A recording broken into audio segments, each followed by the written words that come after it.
Dari pantauan Palembang TV di kantor pemerintah Kota Palembang, aktivitas para pegawai masih tetap normal. Suasana lengang justru terlihat di ruangan para pejabat Pemkot. Wali Kota dan Sekda Kota Palembang sedang tidak ada di ruangannya.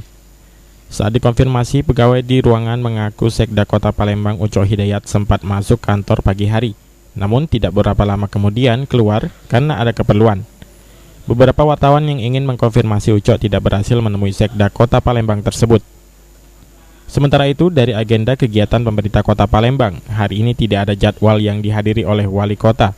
Hanya terjadwal beberapa agenda yang dihadiri oleh Wakil Wali Kota dan asisten. Hal yang sama juga terjadi di Kantor Pelayanan Perizinan Terpadu atau KPPT Kota Palembang. Kepala KPPT yang diperiksa oleh KPK kemarin, Diankis Julianto, juga tidak bisa ditemui. Aprianto, PAL TV.